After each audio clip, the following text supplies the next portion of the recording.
Have you ever opened a door? Yeah, so have I. Finally, something we both have in common. But imagine this. You're in a rush, late for something, your first day of college, for example. You arrive at college and the door is right there. And all you gotta do is open it. So, you open it. You open it. Okay, don't panic, just try the other.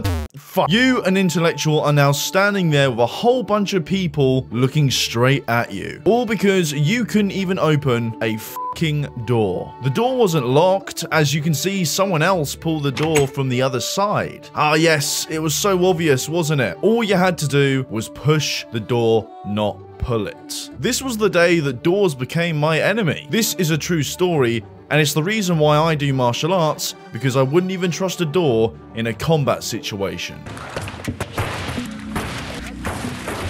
Here's a thought experiment. Have a look at this. How would you open this door? Go on, you got 5 full seconds. You f***ing push it. Yeah, apparently you've got to push this door. It makes so much sense. There are 2 handles that you would obviously grab and then push. It's not like it indicates a pulling action of any kind. No. I guess I'm a f***ing idiot. I am, by the way, just for different reasons. You see, I understand the importance of doors. They're used to access a room or an area or even a dungeon. But most importantly, to protect you from the dangers of the outside world. Like a normal Yes? We're gonna talk about the future. Let's get hypothetical. Imagine you're in a zombie apocalypse and all you need to do is get inside this building. You run up to the entrance and you see this door in front of you. What do you think you would do? No, really, you've got a whole horde of zombies right behind you. They're like the World War Z kind of zombies. Well, because you can see handles, you subconsciously think that you need to pull the door. But you pull the door and it doesn't work. So without giving it a second thought, you're just gonna run away. When all you needed to do was push the f***ing door. Doors have been in existence since ancient Egypt. It's a very simple concept. Yet in this day and age, we somehow managed to fuck it up. Don Norman is a man, an old man who is largely considered the grandfather of user experience design, or UX for short. UX by nature involves the user. That's you and me. So that the apps that you use and the games that you play are intuitive and easy to understand. The whole point of good UX is to make the user experience a positive experience. And in many cases, doors like this, and even this can ruin your day or leave you left for dead in a pile of zombies. Design is communication, and communication is a transfer of information. When that information is unclear, confusion sets in. The design of bad doors is such a big thing that they are largely known as Norman doors, named after Don Norman in his book, The Design of Everyday Things. Anyway, here are 3 doors. We're not looking at any of those automatic magical doors. We're looking at doors that require inputs. Doors with hinges. These are the type of doors that can only be pushed from one side and pulled from the other. These are the type of doors that you typically find a knob on. That sounded wrong. I mean a doorknob. It's the kind of door that I have in my house. This bad boy, this is my favorite. Still works. I don't usually have an issue with these doors because you can easily tell whether to push or pull based on the door frame. If the door frame is overlapping with the door, then you push it. If it's not, then you pull it. These doors are a friend to humanity and have been given a pass in my manifesto against all doors. Sliding doors. These doors have taken many souls. Whether they're made out of glass, wood, or some other kind of material, glass doors obviously being the worst. I mean, come on, the amount of people have walked through these. You see it on CCTV all the time.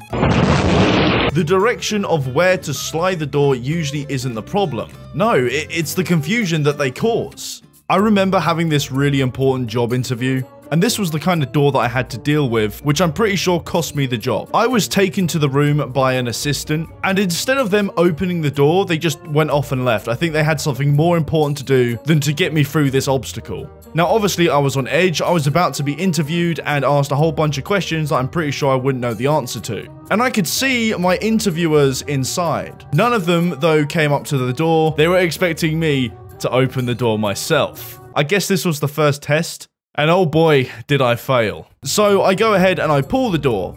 That doesn't work, so I pull the door again, and the two interviewers are just looking at me like, does this guy need help? But it's too late, because I go ahead and push the door, and I push it again, and then the guy comes up, and he slides it open for me. I hate doors, man. I genuinely hate doors. But let's be real for a second. A lot of the time, these doors do make sense. Shower doors, balcony doors, if you're lucky enough to have one of those. What the hell? However, swinging doors? Nah. In a lot of cases, you can push or pull these doors from any side. Usually found in offices or stores or your local pret-a-manger, you'll find that although these doors can at least look like they swing both ways, a lot of the time, they don't. What the f***? You see, these doors are a very typical kind of installation. Usually they would lock it one way because most of the time they don't want their door swinging out to the street. But by design, they are meant to swing both ways. This is why you end up having a handle on each side. It's barbaric. It's pure evil. So Wiz, what's the solution? We can't just go ahead and destroy all the doors, can we? The solution is simple, and hear me out because this is gonna blow your mind. We already know that design is a form of communication, and communication is a transfer of information. Does that mean a door can talk to you? Well, no, unless you've got some issues, but it can signal. A signal isn't just a sudden bleep or a hand gesture. A signal can be constant. What is the one thing on a door that is an obvious signal? I'll give you 5 seconds to it's the handle. The handle is the main component to a door that decides the subconscious action that you take on it. For example, the basic bitch steel door handle that we saw earlier and that we see everywhere for some reason. This handle right here would imply to most people that you would make a pulling action. On a door that opens one way, this should only ever be used on the side that you would pull. But would you have a handle for a door that swings both ways? No. Why? Why do you need it? If it can swing both ways, then by adding a handle, you offer the option to both push and pull. If you remove the handle and replace it with a plate, no, a metal plate. Jesus Christ. Then no thought is needed. All you know is that you must push the door open. You've only got one option. It is intuitive by design. The reason why we see handles on both sides is, I'm gonna be honest, I'm gonna say it right here. You coffee shops are lazy. All I wanna do is go to my local pret-a-manger, get myself a latte, and that's that. I don't want everybody looking at me thinking, who's this idiot who can't open a door, and then later on have somebody comment about it that I could hear, by the way. I could hear you near the window. Look at this fool. He can't even open a door. It's not my fault. It's the doors. They're the problem. Look, this isn't a video about the funny wizard man with a weird cum face complaining about doors. This video is about design, but mostly two things. One is discoverability. Is it possible to even figure out what actions are possible and where and how to perform them? Two is understanding. What does it all mean? How is the door supposed to be used? What do all the different handles and signs mean?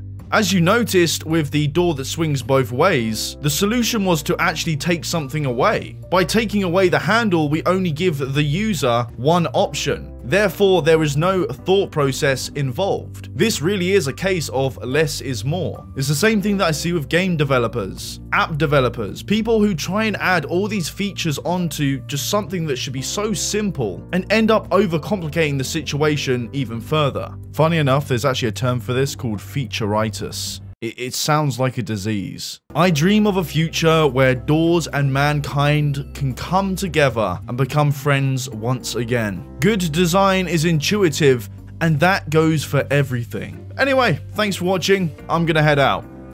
Fuck.